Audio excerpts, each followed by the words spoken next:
Hey budget gardeners, Vita Loca here.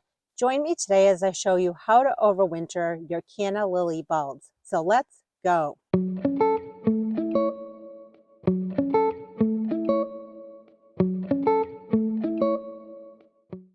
I love canna lilies. I love that they look so tropical, and especially here in New Hampshire, it's nice to have some tropical looking plants. It just feels like you're in your own little tropical paradise in your yard. Well, during the spring, I had bought some canna lilies and I pre-sprouted them in this tray here. I never got them planted. That happened with a few of my summer blooming bulbs, but I am okay with that. I know that the bulbs are still alive and I'm going to give them another chance next year, but they will not be okay if I don't take them out of this tray and store them where they'll be in a protected warm area during the winter months.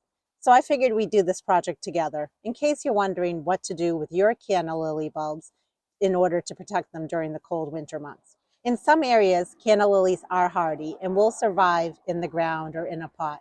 They definitely will not survive here where I live, Zone 5B, New Hampshire.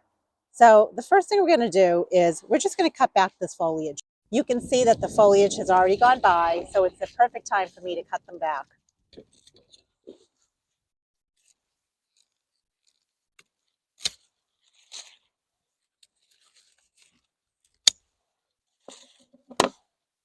The next thing we're going to do is we're going to dump out the bulbs from this pre-sprouting tray.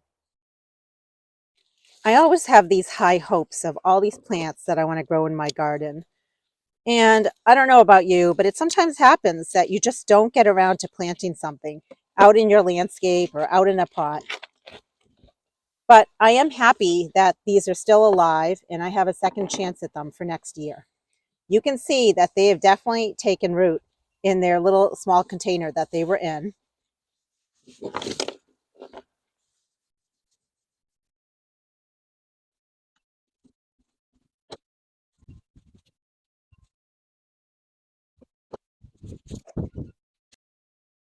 Well, now that that's done, I did notice that one of them had rotted.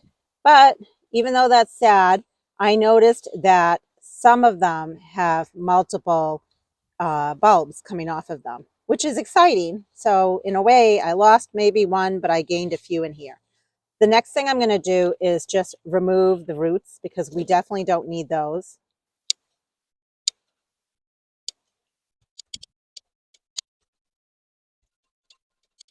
Now that we've removed the canna lilies from their container, I'm going to let the canna lilies dry for a few days. After they're done drying, I'll let you know what the next steps will be. 1 week has passed since we dug out the canna lilies from the pre-sprouting trays. I had them drying in my garage, and the next steps are to remove some of the soil. I want to cut back the stalks a little bit more, and I'll take you in for a closer look just to show you what I'm doing here. So over here, I have a tag and it's showing Picasso Canna. If I can find a picture, I'll pop that up on the screen. And what I want to do right now is just remove some of the excess soil from here. And I'm just using a brush that I have handy.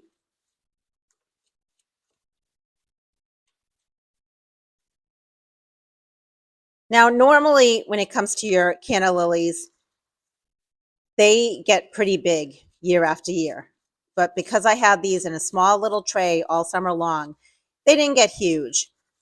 But next year, once I get them planted out in a pot or out in the landscape, my hope is that I will have nice, big canna lily bulbs to work with. The key for this year is to overwinter these successfully so I have something to work with for next year. So I got as much soil off of here as I could. And what I can do now is I can just remove a little bit of the roots just to remove some more of them. A lot of this is optional. If you want to keep the roots on there, you can. I'm just trying to keep it a little bit cleaner. And while I'm doing this, I'm just checking to see if there's any rot. And this piece right here looks like it can come off. It looks like it might have been the old part. And when I do that, I'm kind of opening up this canna lily a little bit more, but I can see that it doesn't look wet. If it looked wet, I would want it to dry for a few more days.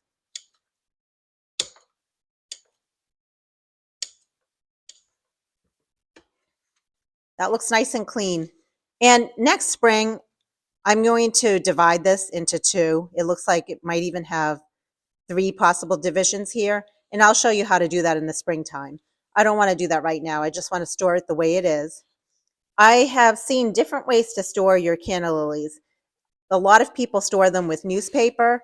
Last year when I stored mine, I stored them in peat moss that was dry, and I wasn't good about checking them, and I think they got a little too dry. This year I'm going to put them in a box, a cardboard box like I did last year. I'm going to use peat moss again, but this time I'm using peat moss that's been pre-moistened. And the key is to make sure that it's not too wet and that it's not too dry. When you squeeze it, you want to make sure that there's no water coming out of it. And if I did use something like newspaper, I would want to make sure that I add a little bit of water in there too. What you're looking for is you want to make it a little bit of a humid environment for your canna lilies. I'm going to place it in like that. And with this one here, again, I'm going to remove some of the soil.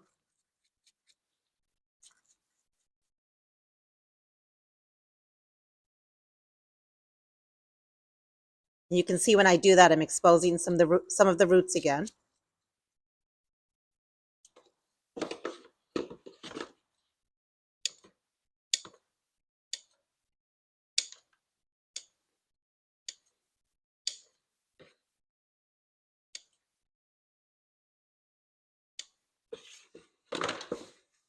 And it really looks like just one plant here or one bulb.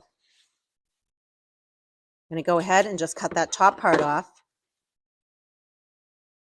And when I place it in my box, I just want to make sure that the 2 canna lily bulbs are not touching each other.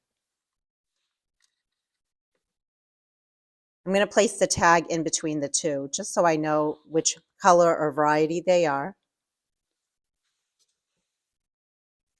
And here's our last one.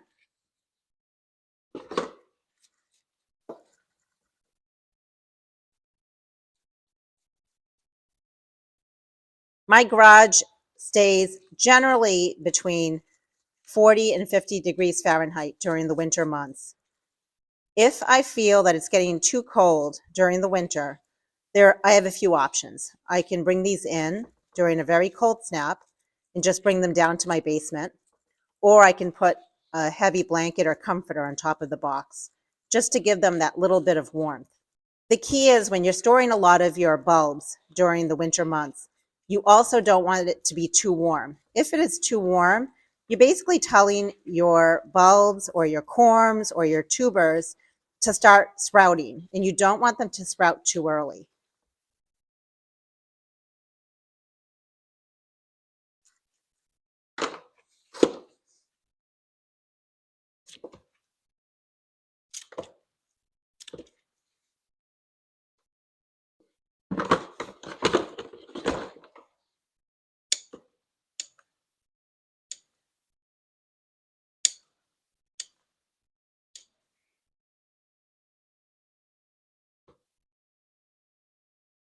This also looks like I should be able to divide it next year, so we will tackle that in the springtime.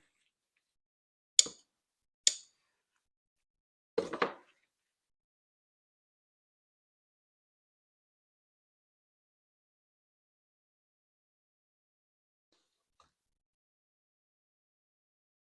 going to place that in the box over here.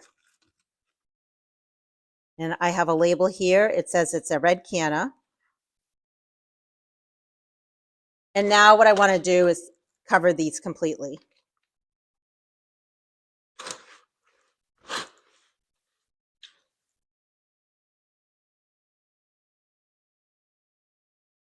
I plan on checking these bulbs about once a month. I just want to make sure that there's no rot and also that they're not getting too dry. And if they are getting a little bit on the dry side, I can just spritz them with a little bit of water. And come springtime, I'll show you how to go about pre-sprouting them again.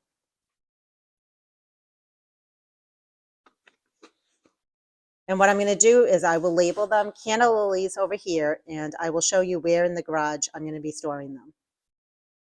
So here we are towards the front of my garage, which is against an inside wall.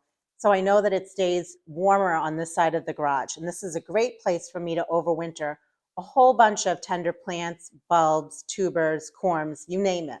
And so I'm just going to place this right over here. I have some dahlias here. I have pots that have some spring bulbs in them. I have all sorts of goodies that I'll eventually be showing you. But anyway, my goal is to check on these once a month, like I mentioned. And if they look dry, just give them a little bit of water, just a spritz of water. And other than that, I can just leave them alone during the cold winter months. I'll be sure to make a video showing you the process for pre-sprouting them, so you don't want to miss that. I hope you're able to be out in your gardens, and if not out in your gardens, I hope you're doing some indoor planting. Now is a great time to be planting amaryllis bulbs. Here we are in November, so lots to do. And until the next video, make it a great day with gardening.